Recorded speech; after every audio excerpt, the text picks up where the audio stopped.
guys, it's Mo and welcome to a book haul video. I've been meaning to do this for forever now and I'm really glad I have a bit of a backlog of books I've been meaning to share with you guys.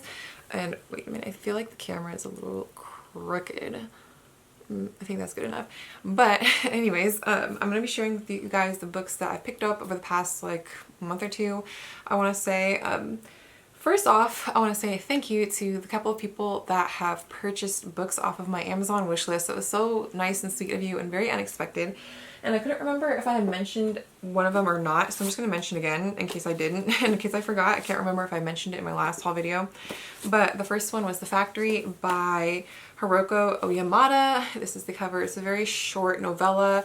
It's kind of surrealist, kind of weird, but I enjoyed it. I read this one already. The other one is The Bar Cart Bible. I don't know who is the author on this one. Adams Media, looks like. So this is everything you need to stock your home bar and make delicious classic cocktails.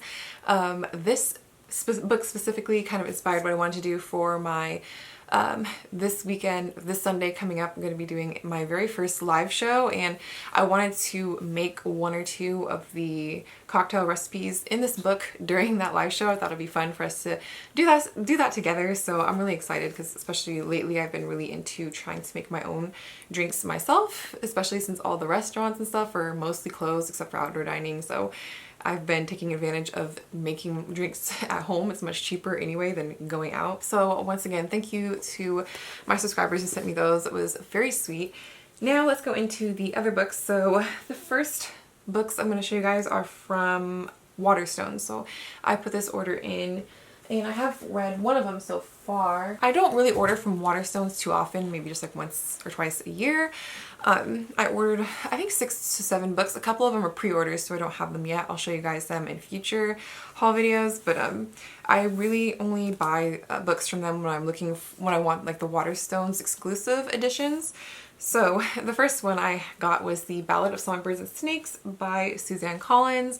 This is the very infamous Hunger Games prequel that just came out recently, and I'm not really sure what makes their edition exclusive. I think it has maybe because of the ribbon bookmark, and also I think under the dust jacket. I don't know if this design is on all of the other ones or not, but yeah, I read this one so far, and the other 3 I haven't read. So the other 3 are really cool because they all have sprayed edges, and I am just trash for books that have sprayed edges on them.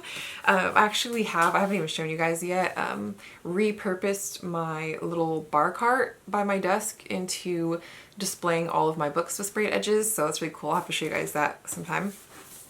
So the first one that we have here is The Dutch House by Anne Patchett. Not really I don't remember what this one was about specifically. I think it is historical. I'm not sure. But if you look at the sprayed edges on this one, it's just so beautiful.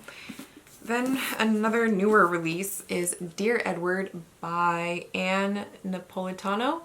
And this one has the sprayed edges of like, maybe it's supposed to look like the sky or something. It's like, I don't know if you guys can really see, if that will focus. I know that this book, we're following a young boy who is the sole survivor of this plane crash that kind of, he becomes famous because he was the only survivor of this big crash. And then the last one is the first in a series, and that is Noughts and Crosses by Mallory Blackman. I know this one was adapted recently into a TV show, but I'm not gonna watch it until I read the books. I believe there's at least 5 or 6 books in the series, and the Waterstones exclusive ones have the sprayed edges. I only bought the first one to see first if I like the series and I want to continue on, but once I read this one and I decide I want to continue on with the series, I'll go ahead and purchase probably all of the rest, so it'll be cheapest shipping wise to buy them all at once, because that is one thing that's a little bit annoying about ordering from Waterstones and pretty much most booksellers out of the United States is the shipping can be a bit pricey.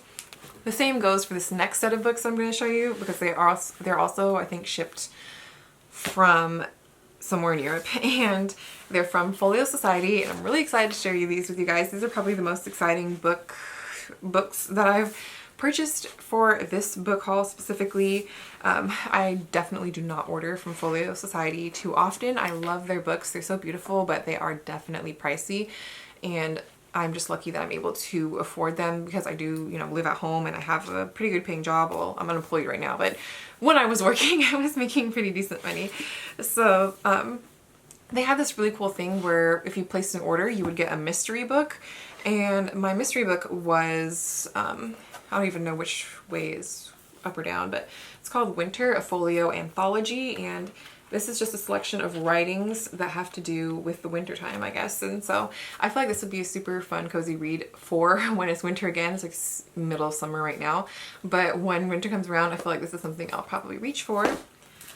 So that's cool that the mystery book was actually something I'd be interested in reading. And then the other, so I got two books that I purchased myself from there. And the first one is Kindred. Now all of their books, well, most of them come with beautifully designed slipcases, and Kindred by Octavia E. Butler. This is the slipcase for this book. I just think it's so beautiful. Here is the spine on it, and then I'll take it out so I can show you guys. This is the design on the cover itself, and then it's the text inside, and there's also a few illustrations kind of like interspersed throughout the book itself with these illustrations that go along with the book and the story. And this is a book I'm wanting to reread again eventually, so I wanted to have a really nice edition of this book because I really did enjoy it and it was a 5-star read for me. Then the second book is, I got the second book in the Song of Fire and Ice series that they're doing, and this one is Clash of Kings. So it is a long book, so they separated it into 2 different editions for this set. And so I do have the first one. You probably guys can't see because it's on the top shelf of my bookshelf behind me, but I do have the first one, A Game of Thrones, back there. And so I'll show you, this is the first half of A Clash of Kings. This is the cover, and I just, when I first opened these, my sister even knows I was like going crazy over them, just how beautiful they are. Like, that is such a gorgeous cover. And the same as with Kindred, there are illustrations, but with this book series there's also like I don't know what you call them, like chapter header illustrations, and they have like their own sigils for each house and everything, as well as there are illustrations throughout the book that go with the story as well. So this one is the first half, and then I'll show you, this is the cover on the second half of the book, and this one has like more of the blue foiling on the front. I just think they're really pretty, and it's hard to tell as much on camera, but in person it just looks really cool, the foiling. Like, I don't know, like it's glowing in the dark or something. It's just really cool. And the same as with the other one, there's illustrations in this book as well as the different like chapter header illustrations. So yeah, definitely a pricier purchase, but for me worth it because I know I'm planning on rereading the series eventually if Winds of Winter ever comes out.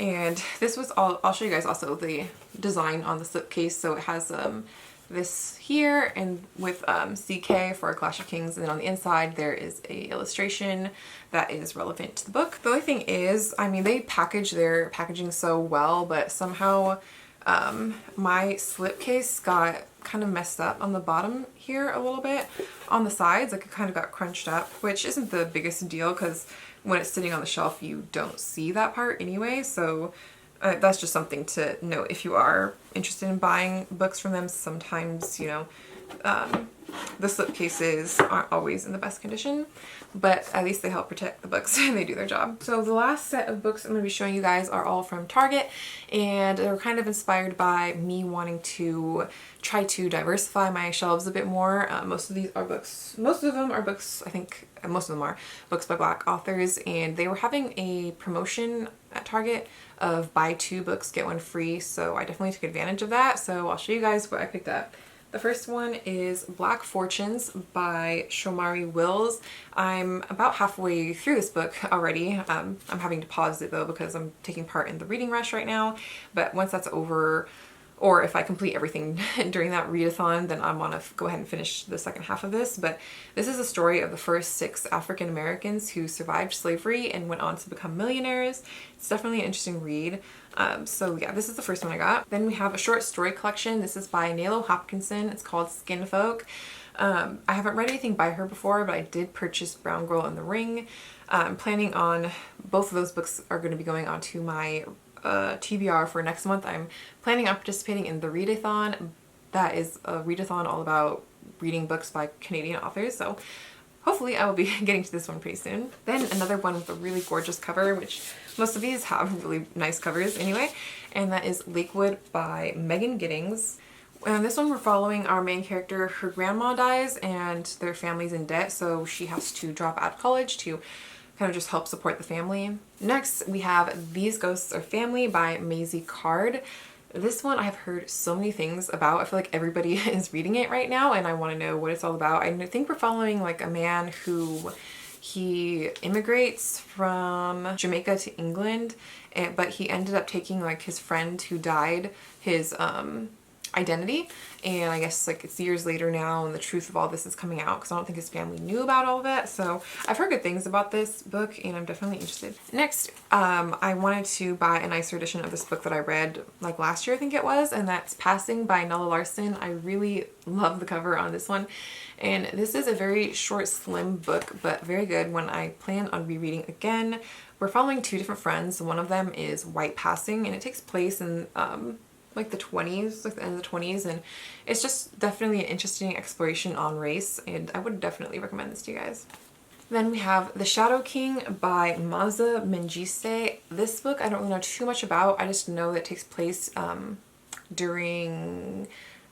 in Ethiopia during Mussolini's reign, so I think this is like around World War II. Yeah, so this is kind of like more of a historical fiction. I haven't read, I don't think, any historical fiction set during World War II that is from a Black perspective, so definitely looking forward to this one. Then we have another book with a great cover on it. I think it's really cute. It's The Best of Simple by Langston Hughes. I haven't read any of Langston Hughes' works before, so this one I'm interested in. I think it's a short stories collection. I could be wrong.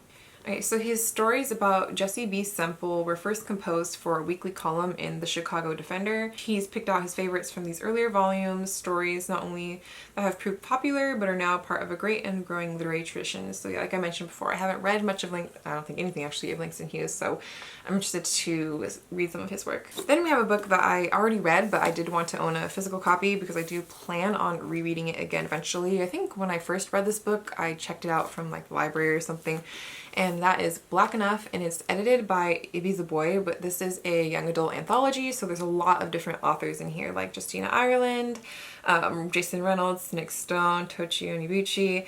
A lot of good authors are in this collection, and I definitely want to reread it again, annotate it, and let you guys maybe do like more of a in-depth review on like which stories I liked the most and my thoughts on this anthology as a whole. Next we have a book that's been on a lot of top charts right now with a lot of discussions going on about race, and that is The Color of Law by Richard Rothstein, and this is a forgotten history of how our government segregated America. I feel like this would be a good way to educate myself. This isn't the only book I bought on the subject. I also picked up Stamps from the Beginning by Ibram X. Kendi, The Definitive History of Racist Ideas in America, and hopefully with these books I can educate myself more on the history of where I live. And also I know there was a readathon or like a read along for this book that was going on Instagram, and I'm really sad that I didn't realize until it was already like kind of halfway into it, and now I have like so many other books that I'm like trying to work on. I won't be able to fit it in, but I am hoping to get to both of these books soon, hopefully. Then we have Hitting a Straight Lick with a Crooked Stick by Zora Neale Hurston. This one is a collection of her short stories, and there's also a foreword by Tayari Jones, who wrote An American Marriage. I really do like Zora Neale Hurston's writing. I've read so far the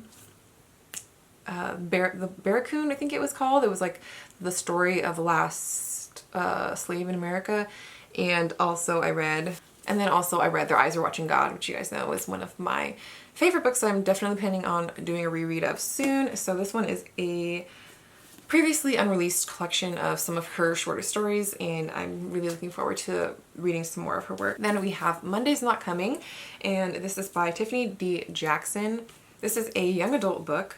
In this book, we're following the mystery of there's two friends, Claudia and Monday. Monday has gone missing, and it doesn't seem like anyone's taking her disappearance seriously, so she decides that she is going to find out what happened with her friend and why she's gone.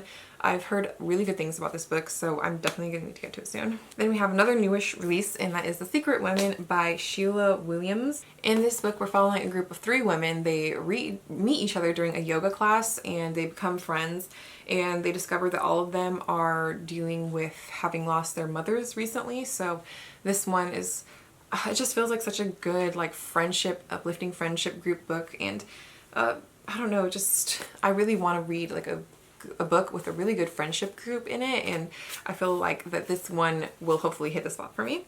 And then last but not least, we have another anthology, and that is New Sons, Original Speculative Fiction by People of Color. This is edited by Nisi Shawl, but there are quite a few different authors that make an appearance here with their works. I haven't read a lot of speculative fiction, but I am into science fiction lately, so I feel like this is something that I will definitely be interested in. It's something I've had on my radar for a while, I just hadn't picked up. So those are all the books I bought over the past couple months. I have definitely bought way too many as usual. Yeah, so I need to do another unhaul soon because I have nowhere to fit most of these books onto my shelves, but I'll figure something out, I'm sure, in the meantime. Let me know if you guys read any of these books, and that's it for this video. I'll see you guys in the next one. Bye!